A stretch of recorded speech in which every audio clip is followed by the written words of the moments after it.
नमस्कार, जय हिंद दोस्तों। चलिए जानते हैं बिहार की हर जिले, हर क्षेत्र की 50 फटाफट बड़ी खबरों को सिर्फ 10 मिनट में। लेकिन उससे पहले आप यह वीडियो किस जगह से देख रहे हैं हमें कमेंट में बताएं और चैनल को सब्सक्राइब जरूर करें। हर छोटी बड़ी अपडेट्स के लिए सबसे पहले बिहार के औद्योगिक क्षेत्रों में जल्द ही आधुनिक तकनीक का इस्तेमाल बढ़ने वाला है। राज्य के चुनिंदा इंडस्ट्रियल जोन में AI कैमरा युक्त स्मार्ट पोल और स्मार्ट शेल्टर लगाए जाएंगे। इसकी शुरुआत पायलट प्रोजेक्ट के रूप में की जाएगी।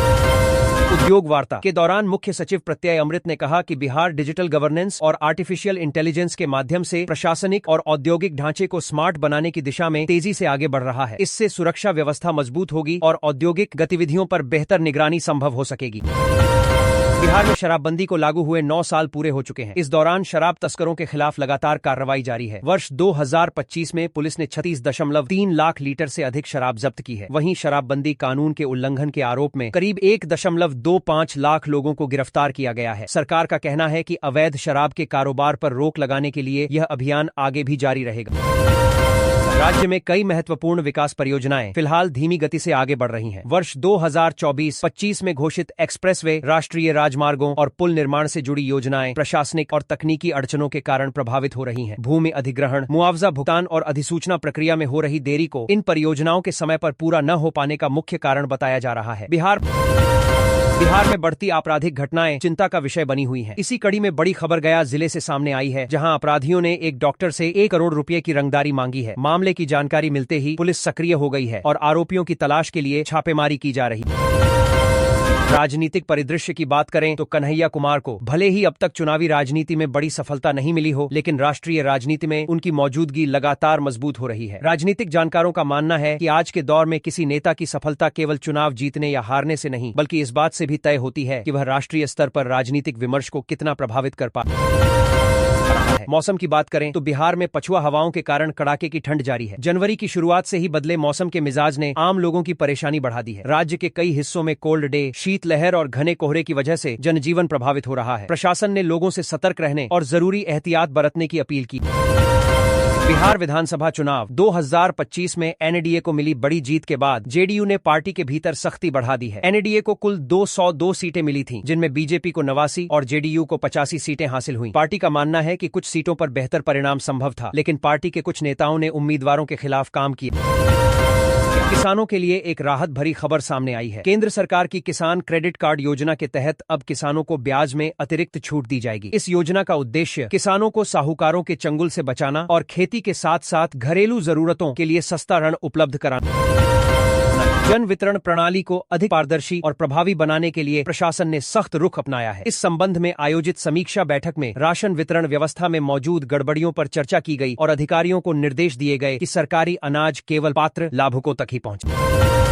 किसानों को सस्ती दर पर कृषि पण्य उपलब्ध कराने और उन्हें आधुनिक खेती के लिए प्रोत्साहित करने के उद्देश्य से बिहार सरकार ने एक महत्वपूर्ण पहल की है। कृषि मंत्री रामकृपाल यादव की उपस्थिति में कृषि विभाग और नाबार्ड के बीच 1% ब्याज अनुदान योजना को लेकर समझौता ज्ञापन पर हस्ताक्षर किए गए। मुख्यमंत्री नीतीश कुमार मकर संक्रांति के अवसर पर दही चूड़ा भोज में शामिल होने के बाद बिहार यात्रा पर निकल सकते हैं। सूत्रों के अनुसार मुख्यमंत्री की यह यात्रा 16 जनवरी से शुरू होने की संभावना है, जिसमें वे विभिन्न कार्यक्रमों में भाग ले सकते हैं।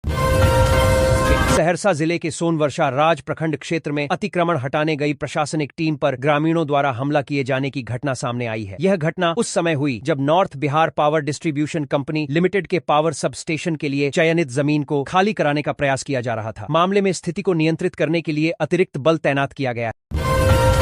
बिहार की उपजाऊ धरती को लेकर एक चिंताजनक रिपोर्ट सामने आई है। इसरो के सैटेलाइट एप्लीकेशन सेंटर की रिपोर्ट के अनुसार राज्य में 7.5 लाख हेक्टेयर से अधिक भूमि की मिट्टी खराब हो चुकी है। कोसी सीमांचल और पूर्वी बिहार के कई जिलों हो जाता है में स्थिति गंभीर बताई जा रही है। नई दिल्ली के भारत मंडपम में आयोजित राज्यों के परिवहन मंत्रियों की बैठक में बिहार के परिवहन मंत्री श्रवण कुमार ने सड़क सुरक्षा को लेकर राज्य सरकार द्वारा किए जा रहे प्रयासों की जानकारी दी। केंद्र सरकार ने देश के उन 100 जिलों की पहचान की है जहां सबसे अधिक सड़क दुर्घटनाएं होती हैं। इस सूची में बिहार के पटना, मुजफ्फरपुर, सारण, मोतिहारी, गया और नालंदा जिले शामिल हैं। बिहार सरकार ने राज्य के निजी प्रारंभिक विद्यालयों के संचालन और मान्यता प्रक्रिया को अधिक पारदर्शी और गुणवत्तापूर्ण बनाने के लिए नई मानक संचालन प्रक्रिया लागू कर दी है। इससे शिक्षा व्यवस्था में सुधार और नियमों के बेहतर पालन की उम्मीद जताई जा रही है। मेडिकल फील्ड में करियर बनाने का सपना देख रहे छात्रों के लिए खुशखबरी है। जो छात्र नीट यूजी क्रैक करके MBBS का डॉक्टर बनना चाहते हैं, उनके लिए MBBS की सीटों की संख्या बढ़ने वाली है। बिहार के सभी मेडिकल कॉलेजों में 30-30 सीटें बढ़ाने का काम किया जा रहा है।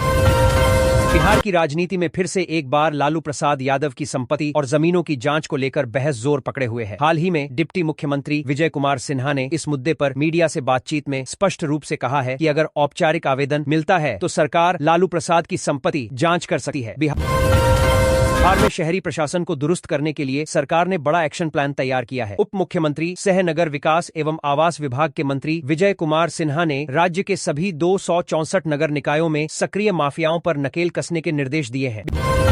बिहार के मुख्यमंत्री नीतीश कुमार से जुड़े विवाद के बाद सुर्खियों में आई डॉक्टर नुसरत परवीन ने आखिरकार 23 दिनों के अंतराल के बाद अपनी सरकारी नौकरी ज्वाइन कर ली है। नुसरत परवीन ने सिविल सर्जन कार्यालय में रिपोर्ट करने के बजाय सीधे संबंधित विभाग में पहुंचकर अपनी ज्वाइनिंग पूरी की।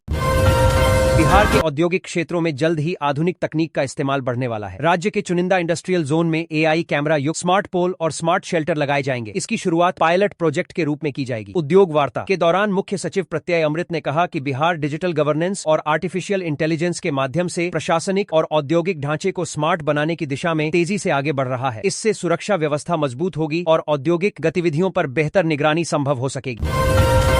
बिहार में शराबबंदी को लागू हुए 9 साल पूरे हो चुके हैं। इस दौरान शराब तस्करों के खिलाफ लगातार कार्रवाई जारी है। वर्ष 2025 में पुलिस ने 36.3 लाख लीटर से अधिक शराब जब्त की है। वहीं शराबबंदी कानून के उल्लंघन के आरोप में करीब 1.25 लाख लोगों को गिरफ्तार किया गया है। सरकार का कहना है कि अवैध शराब के कारोबार पर रोक लगाने के लिए यह अभियान आगे भी जारी रहेगा।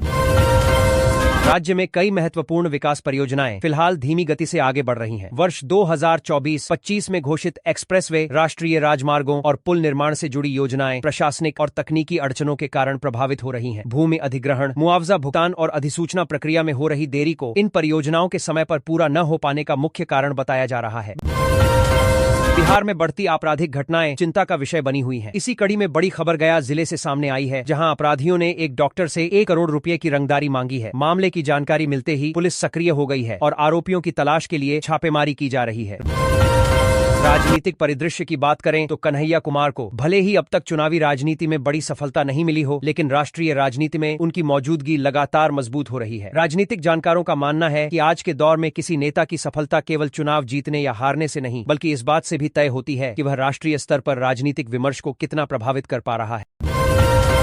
मौसम की बात करें तो बिहार में पछुआ हवाओं के कारण कड़ाके की ठंड जारी है। जनवरी की शुरुआत से ही बदले मौसम के मिजाज ने आम लोगों की परेशानी बढ़ा दी है। राज्य के कई हिस्सों में कोल्ड डे, शीतलहर और घने कोहरे की वजह से जनजीवन प्रभावित हो रहा है। प्रशासन ने लोगों से सतर्क रहने और जरूरी एहतियात बरतने की अपील की। बिहार विधानसभा चुनाव 2025 में NDA को मिली बड़ी जीत के बाद JDU ने पार्टी के भीतर सख्ती बढ़ा दी है। NDA को कुल 202 सीटें मिली थीं, जिनमें BJP को 89 और JDU को 85 सीटें हासिल हुईं। पार्टी का मानना है कि कुछ सीटों पर बेहतर परिणाम संभव था, लेकिन पार्टी के कुछ नेताओं ने उम्मीदवारों के खिलाफ काम किया।